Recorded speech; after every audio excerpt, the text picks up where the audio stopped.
Sorry for the video silence this past week. I've been trying to play catch up on a lot of old projects, just get them out the door. It's hard to balance work and talking about the work sometimes. So when in doubt, the work itself must win. But this just came in. This is a Magnatone Twilighter stereo. It's brand new, about $4,600 new. And the complaint is that it's blowing fuses. The mains fuse is good. I know that over by the IEC receptacle, there's another fuse, probably the HT fuse. That's probably the one that's blowing. That's the least convenient to reach. A blowing HT mains fuse usually indicates a problem with a power tube, a rectifier tube, or something in the screen supply, often a screen grid resistor. I don't know yet. Now this amp is still brand new, so whatever the issue is would be covered by warranty, hopefully. But given the weight of this amp, there's a huge amp, it's the size of a twin reverb. If it's just a tube, if it's just a screen grid resistor, etc., something simple, it makes more sense to do the repair than to go through the warranty return process for the store. So let's dive in and see what's going on. The rear panel is held in place by these inserts. That's good. It means that the screws won't wear the wood out over time. It's got a GZ34, 4 6v6s, and a whole bunch of preamp tubes there. Let's see if I can reach the fuse holder, find the fuse holder for that HT fuse. The manual says there should be another fuse holder on the bottom of the chassis. If there is, I don't see it. Not the first time there's a discrepancy between a manual and the actual thing in front of me. So this is the foot switch. Reverb's over here. The IEC. And the speakers. So this is the left speaker. This is the right speaker. Oh, let me pull the chassis out. It's got 4 screws, 2 on each side. Should be no big deal, hopefully. Looking at the construction, it's a very high quality PCB with the preamp tubes mounted to the PCB, but the output tubes and rectifier tube mounted directly to the chassis. There's another little PCB here with some op amps or something, or a logic thing. It's got to be something to do with the tremolo. It seems to have dual bias for each output pair. I'll confirm that's right. It's got a JJ multi-section can cap there. I'm not a huge fan of those, but it's probably okay. Nice 5-watt Vichy wire wounds there, like I like to use. Those nice low mass ones. Everything's wired correctly. Nice code on the ground there.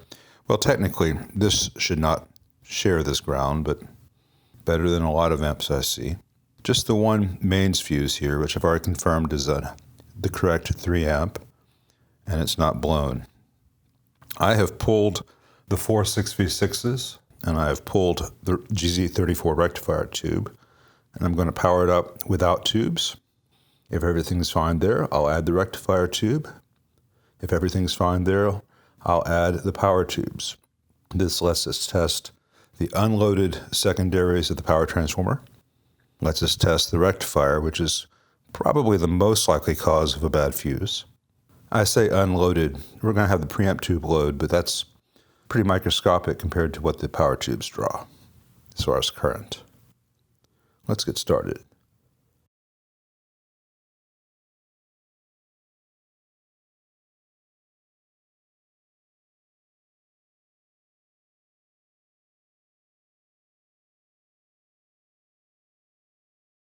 Well, let's jump ahead in time a little bit. This amp has now been on for about an hour, and I have been testing it, playing it, running signal through it, doing a bunch of stuff, and it is just performing as if there is nothing wrong whatsoever.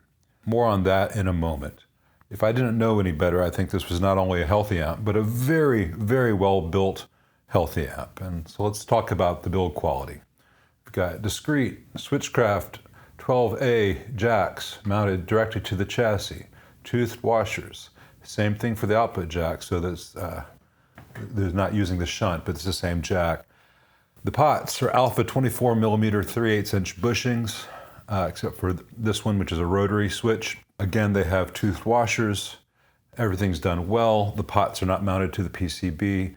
They've got very good hand wiring from pot to pot and from pots to the PCB. The output tube sockets, the rectifier tube sockets, as I showed before, are Beltons. I'm sure these are Beltons too, I'll confirm that. And they're chassis mounted for best heat dissipation. They've got the big CTS bias pots, local limiting resistors, local filter caps. Everything here is high quality. I'm really impressed with the way this whole thing's done. The layout is great, all the hand wiring is great, all the PCB stuff is great, because sometimes people are good at one or the other, but not both. Whoever has designed this and whoever's come up with the way to build this has done a really good job. The switches here are Carling, they're wired properly. The rectifier tube makes a standby unnecessary, but they did the layout the way it is on, say, a Super Reverb, so that the reservoir cap is always tied to the rectifier tube, and from there it goes to the standby, so there's not a big inrush current stressing the rectifier tube when you use the standby switch. I thought that might be a cause of a blown fuse. It's not. I'm really thinking that either there's something very sporadically wrong, which does not exhibit itself no matter what levels I play or how much I tap on it, or we just had a bad fuse, because I talked to the shop owner and it only blew once, and at which point he wanted me to check it out. Sometimes fuses just blow. It's a 3 amp slow blow fuse. I'm sure the amp probably draws 2 to 2.5 amps under normal use. And sometimes a fuse just isn't really what it's rated at. Sometimes you'll buy a light bulb. It lasts for 5 minutes. There's not a lot of difference in how a fuse is built compared to how a light bulb is built. So I'm glad to check this out. I'm going to resume testing on this later. I've got some other stuff to get to. But so far, I think this is not only a healthy amp, but a really well-built amp. Now, the speakers say Magnatone. I think it's either the same as or a variation of the G12C speaker, which is fantastic.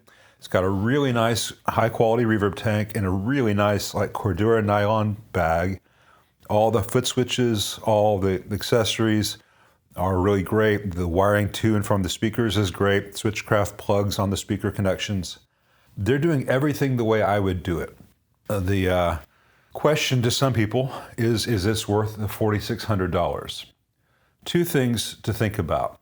First of all, you have to look at what a twin reverb, say a 1966 twin reverb, would cost in today's money.